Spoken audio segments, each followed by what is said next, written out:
오늘 종합 토론은 제가 오전에 말씀드린 것처럼 혹시 발표 내용에 대해서 질문이 있을 경우에 질문에 대한 답변하는 시간을 먼저 갖도록 하겠습니다. 그리고 이어서 그동안에 오전에 발표한 내용들은 주로 원전의 시장 동향이나 정책 동향, 그다음에 기술에 대한 현황, 이런 것들에 대한 어떤 현황이나 동향에 대한 검토 자료들을 이제 발표를 했는데, 실제로 우리 국내 원전 산업계에서 어떤 그 수출이나 이런 거에 도움이 되기 위해서는 앞으로 우리가 좀 더 적극적으로 해결해 나가야 되는 수소 생산의 어떤 필요성이라든지 기술 확보에 대한 중요성이라든지, 또 아까 마지막에 발표했던 법 제도적인 그런 해결 방안에 대해서 어떻게 해결해야 되는지, 이런 거에 대한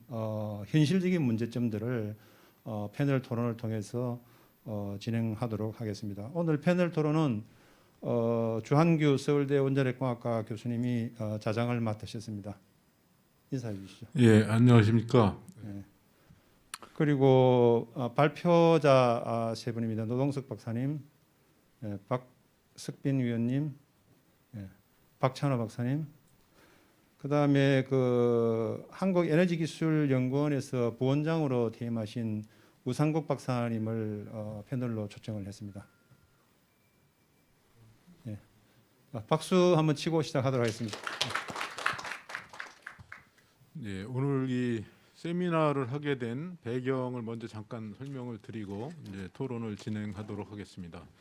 이 원전 수출협회에서 이제 세계적으로 그 탄소 중립을 달성하기 위해서 이제 수소가 활용될 게 필요하고, 거기 이제 원자력 수소가 큰 역할을 할 수 있다는 이런 필요성을 인식하고 이제 여러 가지 세계적인 그런 정책 동향이나 기술 현황을 파악하고 우리나라에서 이제 원자력 수소를 추진할 때 극복해야 될 뭐 정책적, 또 기술적, 또 법적 이런 문제, 이런 것들을 파악을 해서 정부에 제안을 하고 또 원전 사업자들한테 이렇게 정보를 제공하기 위한 그런 그 용역, 기획 용역 보고서 작성을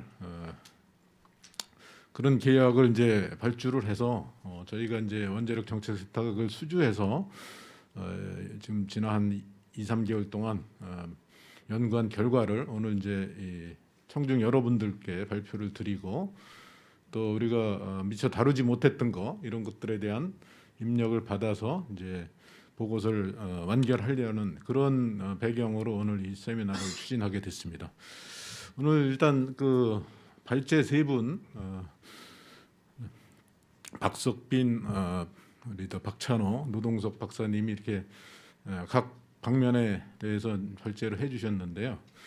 오늘 일단 그 세 분의 발제 내용에 대해서 궁금하신 점 혹은 또 코멘트로 이렇게 의견을 주실 거 있으시면 일단 이제 청중 여러분들 중에서 질문을 해주시고, 지금 줌으로 이렇게 중계가 되고 있는데 줌에서 음성 질문을 해도 여기 다 들리고 이제 답변을 할 수 있습니까? 그러니까 이거 보시는 분들 중에서도 질문이나 코멘트 하시고 싶으신 분은 하셔도 됩니다. 자, 그러면 일단 좌중에서 질문하실 분 손 들고 말씀해 주시기 바랍니다.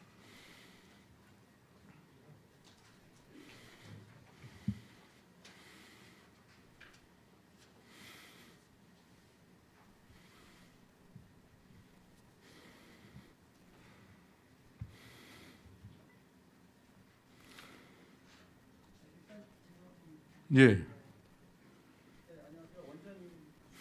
이게 마이크를 쓰시는 게 좋겠는데.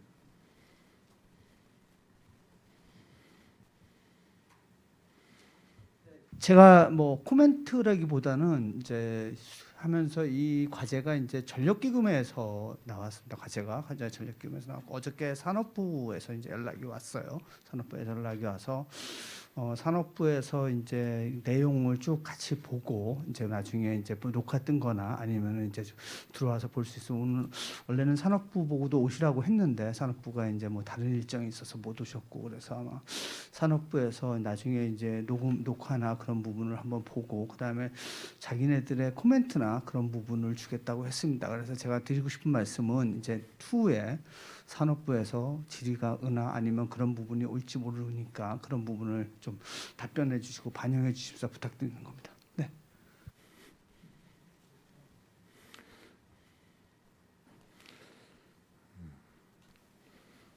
질문을 생각하시는 동안에 제가 잠깐 이제 오늘 청취를 한 소감을 좀 말씀을 드리면 이제 원자력 수소가 재생에너지보다 훨씬 경쟁력 있는 거는 확실한데 실제 그 현황을 보면 이게 사실은 또 그렇게 녹록지는 않은 거다라는 거를 이제 우리가 알아야 되는데요. 그 1기가와트짜리 원전을 가지고 이렇게 생산할 수 있는 수소 양이 한 15만 톤, 뭐 16만 톤 이 정도밖에 안 되는데 지금 이제 뭐 500만 톤 이렇게 나중에 2050년에 필요한 거를 원전으로 충족을 시키려면 뭐 수십 기의 원전이 필요한데 재생에너지보다는 원전이 이렇게 경쟁력이 있다고선 치더라도 아까 지금 노동석 박사님이 막판에 말씀하신 대로 싼 전기로 수소를 만들게 되면 결국은 그 싼 전기로 이제 일반 전기 소비자가 쓸 수 없게 되니까 전기값이 올라가야 되니까 또 국가 전체로 보면 이제 문제가 될 수가 있는 거죠. 그렇다고 또 재생에너지로 하기에는 우리나라에서는 너무 또 비싸고 또 수입을 해서 이렇게 하자 할 때도 보면은 이제 수입은 뭐 호주 같은 데서는 생산 단가가 뭐 1.5불 이렇게 킬로그램당 이렇게 낮아질 수 있지만 그거를 또 암모니아로 전환하고 수송하고 또 여기서 다시 재변환을 하는 과정에서 그 생산할 때 들은 에너지만큼의 또 에너지가 들어가고 비용이 그만큼 들어가서 상당히 그게 경제성이 국내에서 생산하는 것도 그렇고 국외에서 하는 것도 그렇고 상당히 없을 가능성이 높은데 결국은 이제 그래서 비용이 높아질 수밖에 없고 그걸 감내한다는 그런 가정에서 원자력 수소를 그래도 추진을 하는 게 합당하다 이렇게 볼 수 있는데요. 지금 이제 원자력이 재생에너지하고 이제 좀 다른 거는 재생에너지는 이제 전기로만 이렇게 전기 분해를 해서 수소를 만들 수 있는데 이제 원전에서 나오는 증기, 열 이런 거를 이용해서 그 지금 고온 증기, 고체 산화물 수전해를 통해서 이렇게 열을 일부 공급을 하면은 전력 소요가 줄어들고 그래서 효율이 높아질 그런 가능성이 있기 때문에 이제 원전이 고온 수전에 이제 유리한 거는 맞는데 지금 이제 의외로 그 고체 산화물 수전의 기술이 지금은 열심히 개발은 하고 있지만 이 저온 수전의 기술보다 상당히 낙후돼 있고 앞으로 이게 이제 상업적으로 그 바이어블 해질 거에 대해서도 의문이 있을 수 있는데 그래도 바텀 라인으로 우리가 얘기할 수 있는 거는 지금 이제 알칼리 수전해 같은 거 그건 이제 대용량으로 일정한 전력을 가지고 수소를 생산할 수 있는 기술은 이제 확보가 돼 있죠. 그러니까 원전으로 알칼리 수전해를 이용해서 또 이제 뭐 계속 운전 이런 걸 해서 하게 되면 충분히 3,000원 이하로 이렇게 만들 수는 있는데 그 만들 수 있다는 게 바텀 라인이고 이제 그 고온 수전의 기술은 이제 뭐 세계적으로도 연구가 돼 있고 우리나라에서도 이제 자체적으로 이렇게 연구를 해 가면서 효율을 높일 수 있는 그런 소지는 있는 것 같습니다. 그래서 추진을 할 수 있는 그런 효용성과 그 당위는 당연히 원자력 수소가 있는 거로 이렇게 볼 수 있습니다.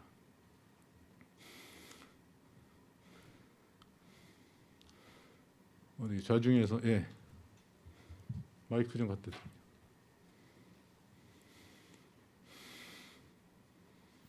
예, 안전기술의 이규복입니다. 발표해 주신 내용 잘 들었고요. 그 국내외 그 어떤 정책이라든가 기술 동향에 대해서 정리가 아주 잘 되는 것 같습니다. 두 가지만 질문을 좀 드리고 싶은데요. 먼저 그 박석빈 위원님께 드리고 싶은 질문인데요. 그 지금 이제 경수령 SMR 그 이후 수소 생산 그 원자로로서 초고온 가스로 VHDR에 대해서 잠깐 이제 말씀을 해주셨는데, 거기에 지금 그 정부 예타로 별도로 이렇게 추진을 하고 계시는 건지, 추진하고 계시다면은 현재 이제 현황이나 정부의 반응이나 뭐 이런 것들은 이제 어떤지 그 현황이 좀 알고 싶고요. 그다음에 이제 두 번째 질문은 그 노동석 위원님께 좀 드리고 싶은데요. 그 법적인 그런 문제가 사실은 좀 이제 큰 문제 아닌가 이런 생각이 드는데요. 오늘 이제 전기 사업자가 이제 전기를 생산을 해가지고 그 수소 생산을 위해서 이렇게 판매하는 게 현재 법적으로는 이제 불가능하다고 이제 말씀을 하셨는데, 그러면 이제 그 연구개발 또 실증 이런 거를 이제 사업자가 자기 그 단지 부지 내에서 원전을 이용해 가지고 수행하는 경우, 그 경우에는 이제 법적으로 혹시 뭐 문제나 이런 거는 없는 건지 그게 조금 궁금합니다. 이제 한수원이나 이런 쪽에서도 이제 뭐 관심은 있을 거라고 생각을 하거든요. 그러면 조만간에 저희도 이제 그런 어떤 연구 개발이나 실증이 곧 아마 시작이 될 수도 있을 거라는 생각이 들고, 그랬을 때 어떤 법적인 그런 문제 이런 게 있는 건지 좀 궁금합니다. 네, 먼저 박석빈 위원님께서. 예, 지금 대형 원전 관련해서는 뭐 나름대로 지금 잘 가고 있고, 그럼 초고온 가스로 예타는 어떻게 되고 있냐 말씀을 지금 준비 중에 있습니다. 다만 지금 직접 얘기하는 것보다 조금 있다가 얘기하는 게 좋을 것 같아서 지금 준비하고 있고, 그 제 자료 중에 그 실제로 이게 되면은 수소 생산을 원자력으로 하면 어떤 비전을 갖고 갈 거냐 하는 거하고, 거기에 관련되는 약 10년 정도의 이런 그 스케줄은 지금 셋업이 돼 있고, 그다음에 나름대로 장소도 어디로 할 건지와 관련해서 지금 준비는 철저히 지금 하고 있다. 다만 준비를 좀 더 해서 좀 상황이 조금 더 좋아진 다음에 하는 게 좋겠다 말씀을 드리며, 아까 이제 우리 노 박사님이 얘기하신 것 중에 전기사업법 얘기를 하셨어요. 그래서 전기사업법 얘기하면서 우리가 이제 고민해야 될 부분이 열병합과 관련해서 화력에서 그 전기 말고 다른 부분에 쓰고 남은 전기를 전력거래소에 팔 수 있잖아요, 지금 현재. 그래서 우리가 이제 고온, 초고온 가스로를 갈 때에는 전기사업법이 뭐 도저히 바꿀 수가 없다라고 하더라도 우리가 이거를 먼저 이용을 하고, 그다음에 나머지 그 전기 이용만큼은 뭐 전력거래에서 갖고 오는 방식으로 해서 원가를 충분히 낮출 수 있도록 아마 이 준비팀에서 그것까지 지금 고려하고 있는 것 같습니다. 이상입니다.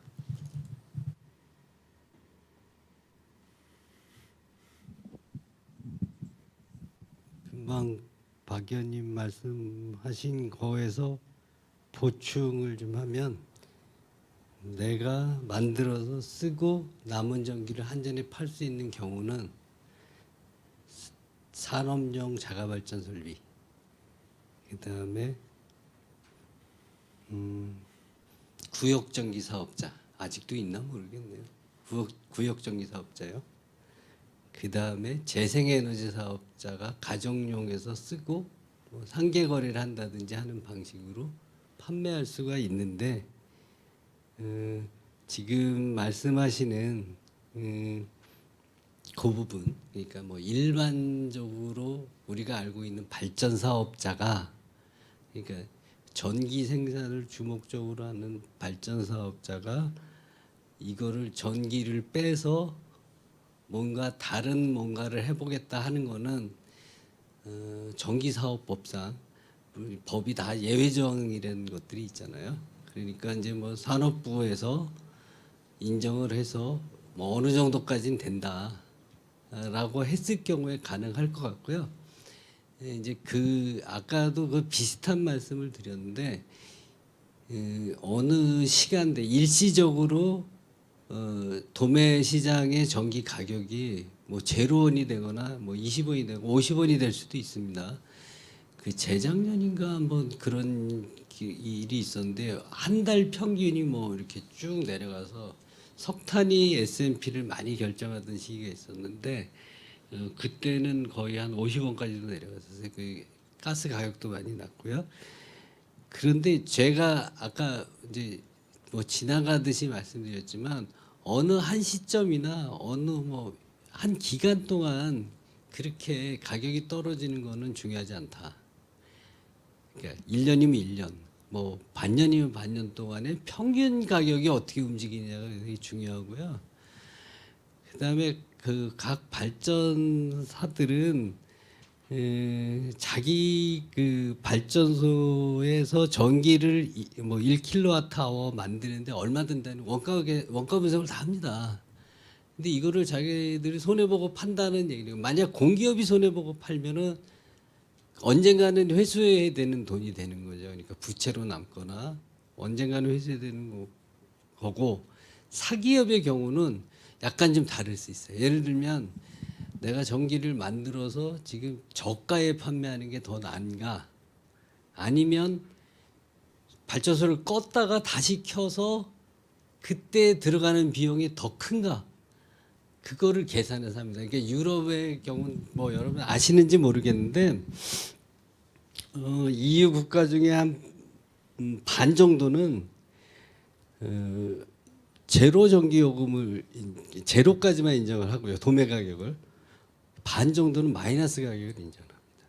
그러니까 독일의 경우 제가 추적한 게 뭐 한 2, 3년 전까지 추적을 했었는데 1년에 한 200시간 정도요. 그러니까 1년 8,760시간인데 200시간 정도는 도매 전기요금이 마이너스로 갑니다. 그러니까 이제 내가 이제 수소생산업자다. 만약 거기에 그러면 200시간 정도는 마이너스로 살 수 있겠죠. 그렇죠? 근데 나머지 시간은 그렇지 않거든요. 그러니까 평균이 중요하다는 말씀이 이제 그런 거고요.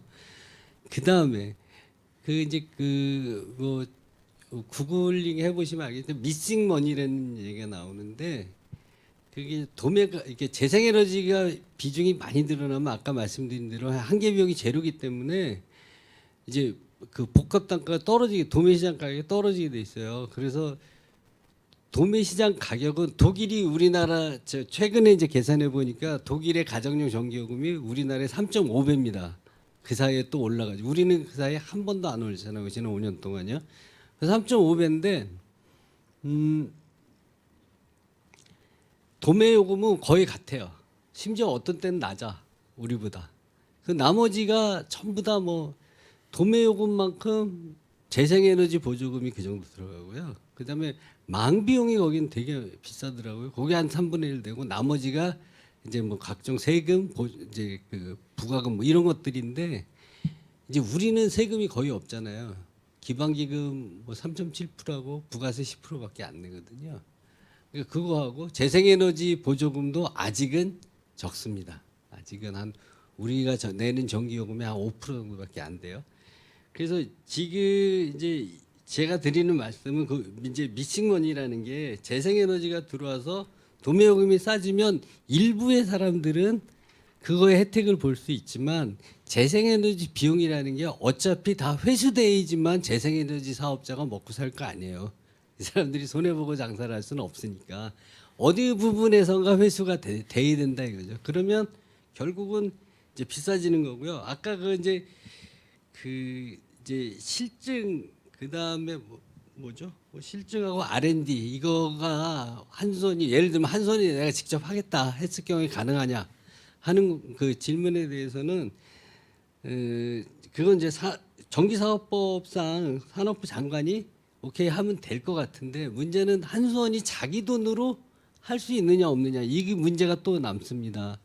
만약에 이거를 뭐 R&D 기금 쪽에서 갖다 쓰려고 그러면 말씀드린 텍소노미나 이런 쪽에 반영이 돼 있어야 되는 거죠. 원자력이 실증 단지도 마찬가지고 이제 뭐 몇천억이 들지 얼마가 될지는 모르지만 그 돈을 한수원이 자체적으로 돈을 자기들 이익에서 쓸 수 있는 거냐 하는 건 또 전혀 다른 공기업이잖아요. 전혀 다른 문제예요. 그래서 이게 그 한수원도 자기 돈이 아닌 뭐 국가 R&D에서 쓴다든지 할 경우에는 이 텍소노미나 이런 데 들어가야지만 이제 수소법이나 이런 쪽에 반영이 돼야지만 합리적으로 쓸 수 있고, 아까 제가 이제 말씀드릴 때 하나 또 빠뜨린 게 뭐냐면 왜 환경부 장관이 1월 24일 날 R&D하고 수출 이런 거는 텍소노미에 반영되는 걸 고민해야 된다는 거잖아요. 근데 두 가지 사안이 있었는데 하나는 이제 수출은 그 이집트에 수출하는 거고요. R&D는 지금 아직 ISMR 그 저기가 그 예타가 과기부에서 예타 신청 대상으로만 선정이 된 거지 예타가 완전히 확정된 건 아니거든요. 그러니까 이거를 염두에 둔 것 같아요. 환경부 장관이 이 두 가지 사안은 적어도. 그래서 이제 그 R&D하고 수출에 대해서는 텍소노미에 반영하는 걸 고민해야 된다 이제 이런 건데, 지금 우리가 하는 거 원자력 수소잖아요. 이거에 대해서는 아직 이쪽 지금 정부나 여당이나 이런 쪽에서는 자기네들은 원자력 수소는 아직 고려하지 않고 있는 거죠. 그래서 이제 아까 뭐 정치적인 문제가 좀 연루될 수 있다. 뭐 그렇게 말씀드린 거고요. 그 정도면 뭐 설명이다. 네. 근데 이제 현행 그 전기 사업법으로 보면 이제 한수원이 수소 생산 사업을 못하게 이렇게 돼 있잖아요. 근데 그건 마찬가지로 재생에너지로 전기 이제 수소를 만들 때도 지금 법으로는 안 되겠죠. 근데 지금 이제 궁극적으로는 재생에너지 수소 생산도 을 취지하는 거니까 결국은 전기 사업법을 바꾸는 거는 이제 충분히 가능성이 있는 걸로 이렇게 봐야 되지 않겠어요? 보충을 드리면 그게 이제 그거예요. 이게 좀 말씀이 좀 길어질 수 있는데 탄소 중립 2050 보시면 그 재생에너지가 60% 내지 70%의 전기를 공급하는 걸로 돼 있잖아요. 그 설비를 얼마나 짓냐면 500기가와트, 이게 뭐 개념에 들어와 있는지 잘 모르겠는데 5억 킬로와트 정도의 설비를 져야 됩니다. 그 뭐 그거보다 좀 많을 수도 있고 한데, 근데 2050년 1258 테라와트 아워로 계산된 피크가 우리나라의 피크가 220기가와트밖에 안 돼요. 그리고 평균 수요는, 그러니까 평균 부하라고 우리 보통 얘기하는 거는 140기가와트밖에 안 됩니다. 그러니까 500기가와트의 재생에너지 설비가 평균 140짜리를 공급을 하는 거예요. 그러니까 어느 때는 이게 실제 실적치를 보면은 어느 때는 재생에너지가 만약 500이다 그러면 250기가와트 이상 나옵니다. 어느 때는. 그러니까 뭐 500이 우리 같은 경우 500이 왜 안 나와 이렇게 얘기하실지 모르겠는데 하여튼 거의 한 300 가까이 나올 수 있고요. 그러면 평균 부하가 140인데 평균이라고 치고요. 140인데 300이 나오면 그건 남는 전기다 이렇게 생각하는 거거든요. 그러니까 그걸 가지고 수소를 만들면 되겠다 이렇게 얘기들 하는 거고요. 그때는 단가가 싸질 수 있잖아요. 많으니까 전기가. 그러니까 그거는 좋은데 1년 내내 그럴 것이냐 하는 문제다 이거죠. 그러니까 결국은 재생에너지가 안 막혀 있다고 하시는 말씀은 어떻게 보면 그런 상황이 되면 원자력도 안 막혀 있는 거나 마찬가지죠. 그렇죠. 남는 전기 갖고 한다고 생각하니까 이 사람들이. 아니, 제 코멘트는 전기사업법은 어차피 그래서 재생에너지 수소 생산까지 고려한다면 바꿔지는 거는 그렇게 어렵지 않을 거다. 그러니까 원자력도 포함이 되면. 예. 뭐 그 그렇죠. 그러니까 하여튼 이게 지금 전기의 소스가 재생이냐 원자력이냐, 뭐 그때가 2050년 가면 재생하고 원자력밖에 없어요. 그 뭐 신전원 가스터빈인가 하는 것도 일부 수소고 일부 암모니아고 그렇거든요. 그러니까 뭐 없어. 근데 그거 두 개밖에 없기 때문에요. 그 사실은 소스가 어디냐는 그렇게 중요하지 않고요. 다 수급이 굉장히 중요한데 부하 패턴에 따라서 남는 시간이 있고 모자란 시간이 있고 막 이렇게 되기 때문에 이제 그 말씀하신 그런 것들이 의미 없어질 수 있다. 이제 이런 생각이 들고요. 여전히 그래도 이제 비용은 여전히 높을 수밖에 없다. 이제 이런 생각입니다. 지금으로서는. 네. 어떻게 다른 질문? 저희 노 박사가 답을 하던 중에 제가 이제 가만히 보니까 하나를 빼먹은 것 같아서 아까 그 초고온 가스로 얘기를 하셨잖아요. 초고온 가스로는 지금 얘기하는 그노 박사가 얘기하는 장애 외에도 두 가지가 더 있습니다. 근데 이게 우리 눈에 안 보이고 있는데 원자력 이 기술 개발을 추진하는 사람은 아주 심각하게 다가오고 있어요. 이미 아까 그 박찬호 박사님이 얘기했듯이 굉장히 안전한 원자력인데 현재 경수로에 적용하는 안전 기준을 적용하고 있어요. 그래서 그와 관련되는 인허가 요건의 중립화, 그게 뭐냐면 동일한 안전 기준으로 봐달라. 경수로 안전 기준을 엉뚱한 데 적용해 갖고 나오는 이 문제를 이 우리 국가 인허가 체계에서 해결해야 된다. 안 그러면 이쪽 초고온 가스로 갈 수가 없어요. 경제성이 안 나옵니다. 두 번째가 지금 이게 지금 굉장히 심각한 건데 이거는 법에 아무 데도 안 나오는데 우리나라 정부가 규제를 하고 있는 겁니다. 원자력은 지금 기존에 허용된 기관 외에는 못하도록 불문율로 정해져 있어요.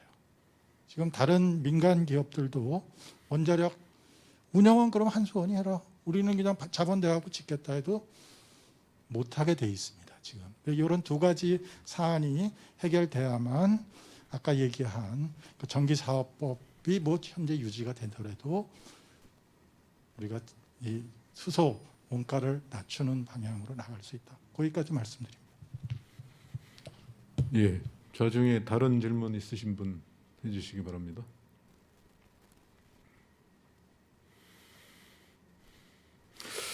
제가 그러면 오늘 그 기술 현황 이런 것도 중요한 내용 중에 하나 있는데 지금 원자력 수소를 할 때 좀 특징적인 게 고온 증기 수전해 고체 산화물 수전인데 이게 지금 이제 낙관적으로 개발이 될 거라고는 보고 있지만 실제적으로는 이제 그 애로사항이 굉장히 많은데 그걸 이제 국내에서 그걸 실현할 경우에 어떤 문제를 해결해야 될지 이거에 대해서 우상국 박사님이 좀 설명을 해주시면 감사하겠습니다.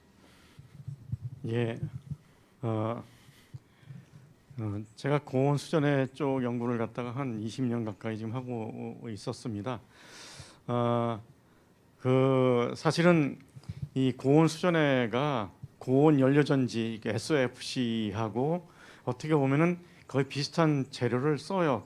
그리고 그 반응이 역반응이 일어나서 사용을 하고 하는 겁니다. 그러니까 수증기가 들어가서 수소하고 산소로 갈라지는 그런 건데 사실 연료전지는 한 30년 정도 고온 연료전지가 연구가 지금 쭉 돼 오고 있었습니다.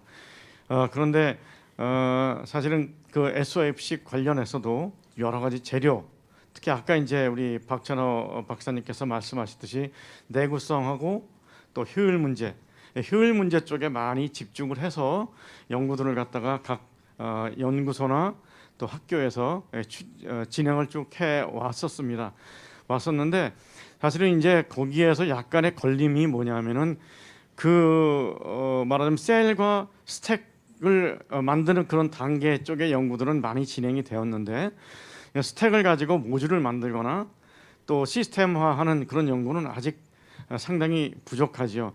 연료전지 같은 경우도 그 부분에 대해서 아직 우리는 선진국을 따라가지 못하고 있죠. 선진국이라는 게 특별히 이제 미국의 블룸에너지가 우리나라 시장을 많이 지금 연료전지 시장을 갖다가 잠식을 했는데 아직 우리 그 기업들이 그 부분에 대한 투자가 좀 미약하고 또 그리고 사실은 어떻게 보면 장기적인 투자가 필요한데 장기 투자를 갖다가 사업체들이 사업성으로 인해서 그걸 잘 수행을 하지 못하는 단점이 좀 있었어요. 그래서 그게 이제 사실 수전해 쪽의 문제도 같이 연결이 돼 가지고 진행되고 있습니다. 그래서 지금 현재는 그나마 연료전지는 뭐 10kW짜리 실증 같은 것들을 지금 계속 하고는 있고요. 그런데 수전해 같은 경우는 그런 연료전지를 갖다 만드는 그런 업체에서 수전에도 같이 이제 진행을 하기 시작했습니다. 물론 외국에 같은 경우도 아까 박찬호 박사님 말씀했듯이 독일의 썬파이어가 가장 많이 진행을 갖다가 해왔고 미국의 휘어셀 에너지하고 뭐 블룸 에너지 같은 경우들이 이제 블룸 에너지는 연료전지를 갖다 거꾸로 돌려서 하겠다라고 작년에 선언을 하고 그 사양을 보여주고는 했는데 아직 실증한 데이터는 아직 나와 있지 않고 있습니다. 그래서 외국 같은 경우는 독일에서 어느 정도 이제 실증 단계로 들어가서 꽤 이제 상업화 과정을 거치고 있는데 지금 우리 주 교수님 말씀하셨듯이 국내의 경우에는 아직은 이제 좀 걸음마 수준 단계, 즉 셀의 효율을 높이는 단계와 고기 수준에서 이제는 스택을 만들고 모듈화하는 과정에 대한 연구들을 진행을 시작을 했습니다. 그래서 아까 발표자에서도 잠깐 나와 있지만 작년 한 5월부터 그 K셀라셀이라는 그 업체를 주관으로 해서 그다음에 그 기기연구원이나 한국에너지기술연구원 그리고 그 리스트 포항산업과학원하고 그다음에 BHI라는 그 업체 거기서 이제 산업 폐허를 이용해서 결국에는 20kW짜리를 갖다가 실증을 하겠다. 그게 25년도에 실증 완료를 갖다가 끝내는 거로다가 계획을 잡고 진행을 하고 있습니다. 지금 현재 뭐 1차년도 진행이 되고 있고요. 그런 연구하고 그다음에 또 저희 한국에너지기술연구원에서 한도의 사업으로 해가지고 5kg짜리 모듈을 만들어서 그걸 갖다가 좀 실증해보는 그런 연구가 올해부터 시작해서 5년간 진행이 되고 있습니다. 그래서 아마 그런 20kg짜리라든가 5kg짜리 모듈 같은 것들이 성공을 하게 된다면은 그다음에 그걸 갖다 이제 조금 더 뭐 한 100kg짜리나 뭐 이렇게 좀 50kg짜리나 모듈을 갖다 좀 크게 해서 그다음에 그놈을 갖다 병렬로 연결해서 하는 그런 형태로다가 진행이 될 거로 생각되고 있습니다. 지금 독일의 썬파이어 같은 경우는 뭐 45kg짜리 스택을 5개를 연결해서 225kg짜리 모듈을 만들어서 그 모듈을 갖다가 뭐 10개를 달면은 2.2메가 정도 되는 거지 않습니까? 그런 식의 거를 갖다가 24년 내지 5년에 해보겠다라는 계획을 잡고 지금 진행을 하고 있는 것 같습니다. 거기에 따라서 저희 나라도 아마 그런 식으로 25년 정도의 그런 20kg나 뭐 그런 것들이 잘 실증이 완료가 된다면은 그다음에는 좀 더 쉽게 그 대용량으로다가 갈 수 있지 않을까라는 생각을 갖고 있고 그래서 지금 사실은 좀 더 그 정부에서 좀 더 많은 투자와 사실은 수소 생산이 굉장히 이제 중요한 화두로다 떠올랐고 특별히 또 이 고온 수전해 같은 경우는 제가 볼 때도 원자력 여론을 이용하는 것이 가장 좋다라고 생각을 하고 있습니다. 그래서 물론 유럽 같은 경우는 지금 산업 폐허를 좀 이용해서 진행을 하고 있지만 그 미국 같은 경우 원자력 발전소하고 연결해서 이제 연구를 갖다 진행하고 유럽 같은 경우도 프랑스의 그 전력공사가 하이닉스라는 그런 어떤 자회사를 만들어서 거기서 그 원자력 수소를 갖다가 만드는 그런 일들을 갖다 수행을 하고 있고요. 또 영국 같은 경우도 이제 진행을 할 예정인 것 같고 그와 같이 고온 수전해가 특별히 원자력하고 잘 이게 경제성을 확보할 수 있는 가장 좋은 툴이라고 생각하고 있고 거기에 따라 그 한국에도 국내에서도 지금 많은 연구자들이 이제 수전해 쪽으로 들어와서 고온 수전해 연구를 갖다 진행하고 있습니다. 특별히 이제 그 대기업 같은 경우들도 관심을 갖고 있기 때문에 좀 더 투자가 이루어지고 그리고 개발 실증 연구가 조속히 끝나게 된다면은 아마 곧장 상업화 시킬 수 있는 그런 여력이 되지 않을까 이렇게 생각하고 있습니다. 네, 답변 감사합니다. 다른 질문 없으신가요? 그럼 또 제가 또 한 가지 말씀을 드리겠습니다. 그 원자력 수소를 추진해야 된다는 이런 당위가 이제 생기면은 그 단계별로 이렇게 추진할 수가 있을 것 같은데요. 일단은 아까 제가 말씀드린 대로 그냥 기술이 이미 성숙돼 있는 상용 그 수전의 시설이 있는 그 알카리 수전의를 통해서 일단 그 원자력 전기를 이용한 그 수소 생산을 추진하고 또 이제 어느 정도 레그 타임을 두어서 이제 고온 수전해를 나중에 이제 2단계로 이렇게 추진하면은 될 것 같은데요.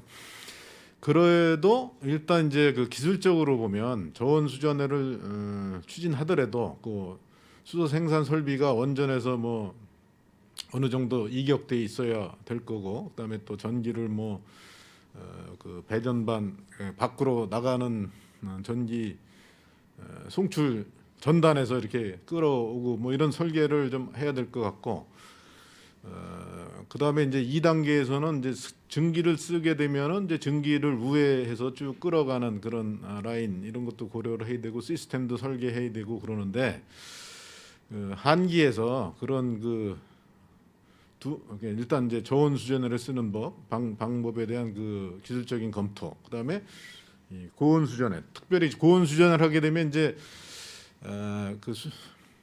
수소가 만들어질 때 고온 수소가스 기체로 만들어지고 그 고온 기체에서 발생한 열을 이용해서 이제 저온 증기를 데우는데 그 환연기를 써서 이제 그런 걸 데우는데 이용을 해서 그래야지 이제 에너지 효율을 높일 수 있는데, 그런 그 시스템에 대한 설계나 이런 뭐 설계까지는 안 했겠지만 개념 같은 걸 한 적이 있는지 이기복 박사님이 좀 설명해 주실 수 있나요? 마이크 좀 갖다 드리죠.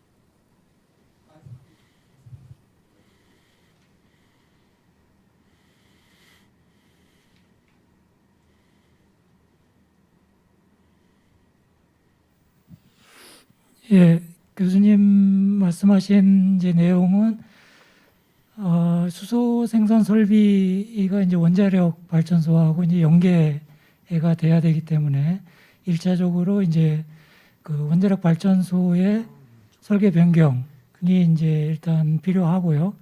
그다음에 이제 원자력 발전소에서 증기하고 이제 전기를 뽑아서 수소 생산 설비로 제공하는 이제 어떤 시스템 구성을 해야 되고요.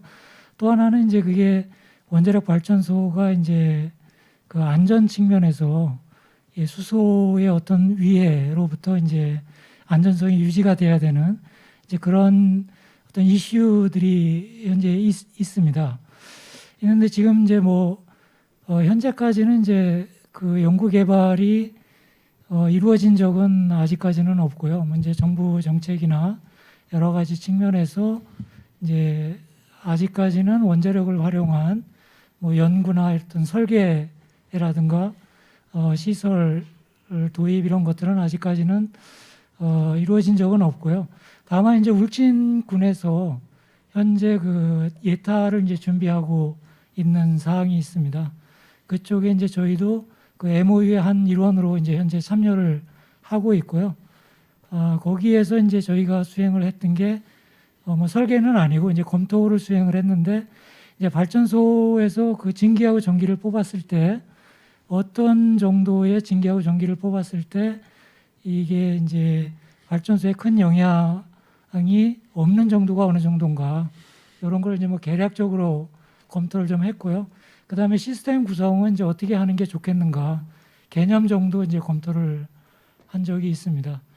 그다음에 이제 위해도 측면에서는 이제 이게 수소가 이제 어느 농도 아까 18%라고 하신 것 같은데, 발전소에서는 보통 이제 10% 넘으면은 이제 폭발 가능성이 있다고 하고 그 10%를 넘지 않도록 이제 설계를 하고 있습니다. 근데 이 수소 생산 설비도 지금 이제 폭발에 집적이 된다 그러면 수소가 폭발의 이제 위험성이 전혀 없는 건 아니기 때문에 그거에 대한 이제 대비 설계를 해야 되고요. 그랬을 때는 이제 아까 말씀하신 대로 그 이격거리를 유지하는 게 가장 좋습니다.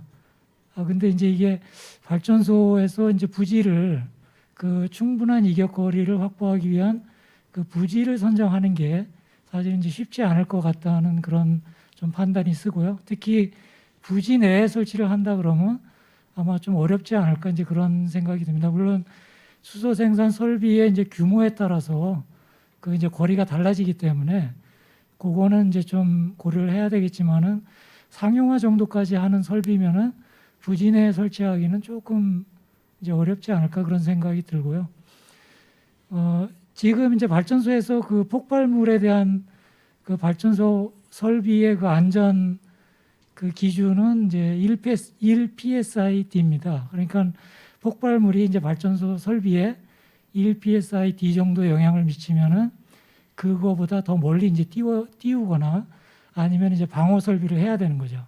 벽지를 세우거나 해야 되는 사항인데 뭐 저희가 뭐 대략적으로 검토해 본 바에 의하면은 이 규모가 커지면은 이제 발전소 소내에 설치하기는 조금 어렵지 않을까. 뭐 대략적으로는 그렇고요. 상세한 거는 이제 만약에 그 예타가 진행이 잘 된다고 하면은 그때 이제 상세 설계는 진행을 해야 될 거로 이렇게 판단이 듭니다. 이상입니다. 네, 상세한 설명 감사합니다. 지금 이제 이 줌에 문자로 질문이 몇 개 들어왔거든요. 제가 그 질문을 읽어 드릴 텐데 패널께서 답변을 좀 해주시기 바랍니다. 첫 번째 PJW라는 분이 하신 질문인데 탄중이 안에 따르면 필요 수소의 8화를 해외에서 수입 예정이라고 하는데 주요 수입국은 어디가 될 거라고 예상하시는지요? 그리고 그 경우 LNG와 같이 지정학적 리스크에 따른 가격 변동 또한 수소 가격 예측에 일반적으로 반영이 되는지요? 이렇게 질문하셨는데 이거 노 박사님 일단 그 질문 하나 아마 호주겠죠? 그 수소 관련된 뭐 여러 가지 그 수소 용제 이행 계획 뭐 그다음에 아까 보여드린 수소 기본 계획 뭐 이런 거에 보시면 어디서 수입하겠다는 나라들이 좀 있습니다. 그러니까 호주도 있고 중동, 북아프리카, 러시아 뭐 이런 나라들이 이제 제시가 돼 있고요.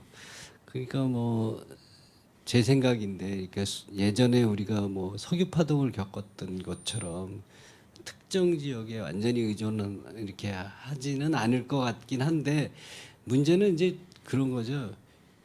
그러니까 호주 같은 데는 아예 전략적으로 이제 그 뭐 수소 이런 거를 자기네 수출 산업으로 이제 육성을 하겠다는 식으로 얘기를 하고 있는데 다른 나라들의 여건이 우리가 수입하겠다는 그 80%를 충족할 수 있을 정도가 되는지 그거는 아직 미확인입니다.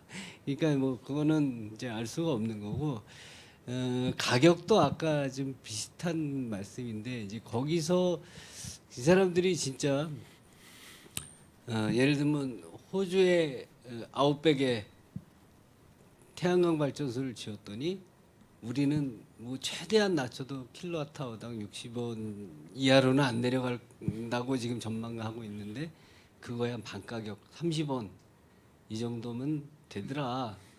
그러면 아까 말씀드린 대로 뭐 20원 아까 20원 말씀드렸잖아요. 그러니까 그거 일부 조금 넘는 수준에서 그들이 수소를 만들었다고 했을 때 그걸로 팔 거냐 원가에 파느냐 이건 또 다른 문제고요. 그 다음에 호주에서 우리는 이제 말씀드린 대로 액화에서 가져오거나 뭐 이렇게 해야 되는데 그 비용은 도대체 얼마나 들지 이런 건 아직은 모르는 거죠. 그러니까 제가 그냥 천연가스, 그러니까 천연가스 상황을 말씀을 드렸던 거는 이제 참고하시라는 거고 지금 예상으로는 적어도 그 정도 비용은 들지 않겠나 하는 생각은 드는 거죠. 예, 그 정도로 이제 답변드리겠습니다. 네, 감사합니다. 다음 질문은 박찬호 박사님인데요. 데일리안의 유준상 기자님께서 질문하신 겁니다. 대선이 2주 앞으로 다가왔습니다. 여야 두 후보 중 누가 당선된다고 하더라도 SMR 카드를 포기하지 않고 추진할 것으로 보이는데요. 그렇다면 대형 원전과 SMR을 함께 쓰거나 재생에너지와 SMR을 병행할 것으로 보여집니다. 박찬호 박사님께서 말씀하시기로 가동 원전의 계속 운전을 이용해 원자력 수소를 활용하면 2040년 공급 가격이 1kg당 3,000원 달성이 가능할까라고 하셨는데 현실적으로 SMR 카드를 함께 쓸 시나리오를 고려한다면 그 위의 수소 공급 목표 그러니까 3,000원이죠. 그게 어느 정도 조정될지 궁금합니다. 이게 비싸질지 쌀지 뭐 이런 거를 문의하시는 것 같으네요. 예, 그러니까 지금 우리가 이제 2030년도에 필요한 수소량, 그다음에 가격 목표, 그다음에 2040년에 필요량 가격 목표가 있고요. 그래서 지금 2030년 하는데 지금 아직 이제 SMR 부분이 SMR도 이제 지금 수소 관련된 사항은 그러니까 고온 가스로를 이제 염두에 둬야 될 것 같아요. 그러니까 750도 정도의 출고 온도를 낼 수 있는 거. 그래서 거기서 있는 열이 바로 그 고온 증기전에 사용될 수 있도록 하는 이제 뭐 그걸 가는데 이게 이제 고온 가스로에 의한 그러니까 이제 비경수로형 그 SMR은 아직은 이제 우리나라에서는 그게 이제 지금 현재로는 그렇게 크게 활성화 이렇게 되고 있지는 않는 것 같습니다. 좀 상대적으로 경수로형 SMR에는 지금 이제 그 예타가 지금 이제 진행 중에 있고요. 그렇게 할 때 이제 지금 이제 여전히 이제 그 SMR은 뭐 이제 여러 가지로 안전성 부분이라든가 또 이제 이것이 많이 이렇게 이제 여러 개를 줬을 때에 따른 이제 뭐 경제 그러니까 이제 그 발전 단가가 이제 그 건설 비용이 그게 이제 반복 그러니까 뭐 하여튼 이게 많이 져야지 이제 그 발전 단가 요인이 있는데 지금 저 우리 그 IAEA의 그 자료에 따르면은 그 SMR 로형이 지금 한 70개가 넘습니다. 그래서 이걸 이제 그러니까 결국은 이제 뭐 2030년, 40년 가면 이제 승자독식이나 어떤 한두 개의 로형으로 이제 표준화로 가야지 어떤 이제 그런 발전 계속 반복 생산에 의한 이제 발전 단가 효과가 있을 것 같다라는 부분이고요. 지금 이제 질문하신 거는 이제 가동 원전에 따른 이제 이거는 지금 우리나라 같은 경우는 이제 미국하고 조금 상황이 다른 게 이제 미국은 단일 플란트 또는 뭐 쌍둥이 플란트 많아야 뭐 3개 뭐 이렇게 그런 그 소규모 단지인데 이제 반해서 이제 우리는 대규모고요. 그래서 지금 그 발전 단가 그 추이를 보면은 그 싱글 플란트를 유지하는 데가 발전 단가가 높아요. 그렇게 하고 이제 뭐 3개 이렇게 대규모로 된 데가 이제 발전 단가가 좀 싸다는 거. 그래서 같은 그것이 이제 우리나라에 적용이 되면은 아마 이제 계속 운전을 할 경우에도 우리나라는 이제 좀 미국보다 뭐 그 발전 단가가 좀 최소한도 이제 뭐 비슷하든지 아니면 더 낮아질 개연성이 있다.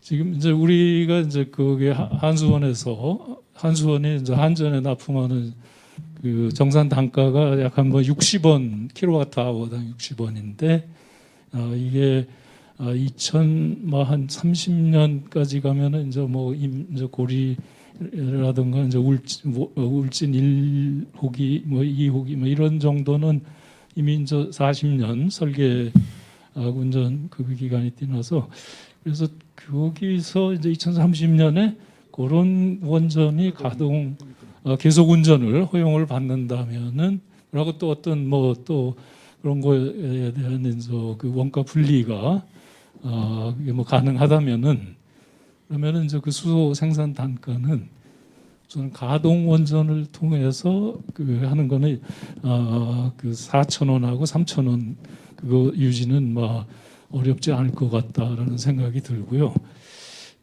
그다음에 이제 뭐 아까 이제 지금 현재로는 그 계속 운전을 그 전력 수급 계획에 계속 운전을 그게 이제 고려하지 않고 있기 때문에 그러니까 그것이 만약에 고려가 된다라고 그러면 이제 그건 추가로 생기는 여력이기 때문에 그 부분을 수소 생산에 넣을 수 있지 않을까 막 그렇게 하여튼 짤막하게 생각해 보고요. 그다음에 이제 SMR 부분은 이제 그 비경수형 SMR은 여전히 아직 이제 그 실증 특히 이제 우리나라 같은 경우는 이제 그게 실증 단계 실증이 통해서 그 경제성과 기술성이 그게 이제 실증이 돼야죠. 그 부분은 이제 좀 중장기적으로 2040년이나 50년 뭐 이런 타임 프레임으로 우리가 쳐다봐야 되지 않을까 그렇게 생각이 되고요. 그다음에 그 고온 가스로가 그 열 전용로로 열을 이제 주고 이제 거기서 그 전기 생산 부분은 그 가동 원전에서 그렇게 그 전기를 제공하는 경우에는 750도짜리 스팀이 가고 그 가동 원전에서 전기를 쓰는 그런 조합이면은 훨씬 더 그러니까 이제 그 원가를 낮출 수 있지 않을까 그런 생각이 듭니다. 예, 그 지금 마지막에 말씀하신 그 고온가스로를 이제 열 생산에만 쓰고 전기는 그냥 망해서 갖다 쓰는 그런 방법도 이제 추진하고 있는데 그렇게 될 경우 이제 VHTR이 개통이 굉장히 간단해지고 전기를 안 만들어도 되고 그다음에 이제 지하로 묻고 그러면서 안전성도 굉장히 높아질 수 있는데요. 그 마지막 질문이 그 이제 수소 VHTR의 안전성 관련된 건데요. 그거에 대해서 박석빈 위원님이 답변하시기 전에 지금 이제 노 박사님이 지금 보완해서 하시고 이제 그 VHTR 안전성 박석빈 위원님 말씀해 주시죠. 계속 운전이 과연 경제적인 것이냐에 대해서 간단히 우리가 1기가짜리 계속 운전 10년 제도 그것도 제도의 문제인데 10년 더 계속 운전하기 위해서 1조 가까이 투자하거든요. 근데 60년을 쓸 수 있는 원자력을 만약 새로 지을 수 있다면 5조 정도면 짓거든요. 그러면 그걸로만 봤을 때는 계속 운전이 새로 짓는 것보다 완전히 경제적인 거다.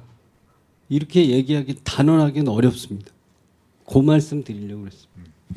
네, 알겠습니다. 지금 질문을 읽어드릴게요. 김소연 기자가 질문하신 건데요. 수소 생산 원자로인 초고온 가스로 VHTR 건설도 결국 국민 수용성 확보가 중요한데 VHTR의 피동 안전성에 대한 추가 설명을 부탁드립니다. 이렇게 질문하셨습니다. 여보세요? 네. 제가 이제 답을 드리기 전에 피동 안전성이라는 거는 경수로에서 나온 좀 이렇게 특이한 개념이고 지금 초고온 가스로라는 거는 고유 안전성과 관련된 얘기입니다. 그래서 저는 이거를 제가 이제 앞으로 이렇게 디파인 하려고 하는데 절대 안전성을 추구하는 SMR 초고온 가스로. 그러니까 이거를 이미 1960년대에 미국에서 이미 실증을 했어요. 그리고 그 이후에 영국에서도 몇 번 확인하고 뭐냐면 이거는 원자로가 가만 내비두면 그냥 꺼져요. 폭발이 안 돼요. 그냥 꺼져요. 이게 절대 안전성이 확보되어 있는 겁니다. 그리고 어떤 경우에도 중대 사고가 일어나지 않도록 되어 있습니다. 그거를 이제 국민들한테 충분히 설명을 한 미국은 이 부분과 관련해서 규제 혁신이 일어납니다. 그래서 이제 우리가 이제 과거에는 이걸 기술 중립형 규제 체제라고 했는데 지금은 그걸 뭐라 하냐면 리스크 인포먼드 퍼포먼스 베이스 그 라이센싱 어프로치라고 이렇게 해요. 지금 전 세계가 이쪽과 관련해서 굉장히 규제 혁신이 지금 일어나고 있는데 몇 차례나 지금 우리 쪽 규제기관 쪽에 이쪽에 대해서 빨리 제도 도입을 해서 신규 개념의 그 원전 개념이 들어올 수 있도록 해야 된다. 이 얘기를 드리고 있습니다. 이 얘기는 경수로에서는 경납용기가 없으면은 이거는 중대 사고를 막을 수가 없다는 게 이번 후쿠시마 때 입증이 됐죠. 이거는 경납용기가 필요가 없어요. 그래서 미국에서는 그래도 경납용기 성격 같은 걸로 나름대로 가지고 있어야 되지 않냐. 그래서 그거를 미국 용어로 Functional Containment Requirement라고 이렇게 하고 있어요. 그래서 이게 뭐냐면 굉장히 경제적으로 원자력을 질 수 있는 기반이 확보가 되는 겁니다. 그러니까 초고온 가스로를 가는데 경수로에서 짓고 있는 그 기준을 적용해 버리면 절대 경제성을 확보할 수가 없어요. 그 대표적인 게 스마트에 우리나라에서는 스마트에 컨테인먼트가 있어야 인허가를 줬어요. 근데 뉴스케일이라는 동일한 개념을 가진 거는 미국에서는 원자로 용기에다 바깥에 세이프가드 뱃셀을 붙임으로 해갖고 컨테인먼트가 필요 없다. 그래갖고 이번에 그 SDA가 나왔습니다. 즉 컨테인먼트 없이 가는 그 경제성이 이미 활발하게 허가 기준으로 지금 진행되고 있는 겁니다. 근데 이 우리나라에서도 그렇게 가야 되는데 그쪽 부분에 대한 규제 혁신이 일어나면 우리나라가 분명 실증 국민들한테 실제로 보여주면서 절대 안전성을 추구하는 초고온 가스로 SMR이 탄생이 되고 그 초고온 가스로를 이용한 우리 수소 생산도 원가 확보가 돼서 수소 경제로 한 걸음 앞으로 나갈 수 있게 될 거라 믿고 있습니다. 이상입니다. 예, 제가 조금 보완 설명을 드리고 마치겠습니다. 그 초고온 가스로는 지하에다 설치를 하고 그 다른 특별한 안전장치에 의한 냉각이 없이도 굴뚝으로 이렇게 설치해 놓으면 자연대로에 의해서 냉각이 되고 또 복사열로 지하 이제 땅에서 열이 이렇게 퍼져나게 함으로써 이렇게 피동 안전성을 확보해서 굉장히 그 안전성이 높은 거기다가 추가적으로 이제 연료가 삼중 피복 입자 연료를 써서 도저히 녹지 않는 그런 안전한 연료를 쓰기 때문에 좀 경수로보다 안전성이 훨씬 높다고 이렇게 이제 평가가 되는데 문제는 이제 그 에너지 밀도가 좀 낮고 그래서 이제 경제성이 어떻게 될까가 문제인데 아까 말씀드린 대로 그냥 열 생산 전용으로 쓰고 그 전기 생산 계통을 없애서 간단히 한다면 훨씬 그 계통 단순화 과정을 통해서 싸게 이렇게 할 수도 있을 것 같습니다. 그것이 아마 나중에 포항제철이나 뭐 여수 석유화학 공장 근처에 그런 걸 설치함으로써 수소를 대량 생산하는데 아주 효과적으로 이렇게 활용될 수 있을 거라고 봅니다. 자, 오늘 이렇게 장시간 동안 세미나 했는데요. 집중해서 들어주시고 또 토론에 이렇게 참여해 주셔서 감사드립니다. 앞으로 이게 사실 이제 저희가 그 울진군하고 하는 그 예타 용역 기획 사업이 있는데요. 그래서 이제 울진군에 있는 원전을 이용해서 수소를 대량 생산하는 그런 거를 추진해 보겠다라는 거를 저희 정책센터에서 하고 있는데 지금 이제 다음 뭐 정부에서 이렇게 원자력 수소를 용인하게 되면은 그 울진에서 하는 그런 원자력 수소 사업이 추진될 가능성이 굉장히 높을 것 같습니다. 거기에 오늘 이렇게 논의된 그런 결과들이 잘 반영될 수 있도록 그렇게 추진해 보겠습니다. 네, 대단히 감사합니다.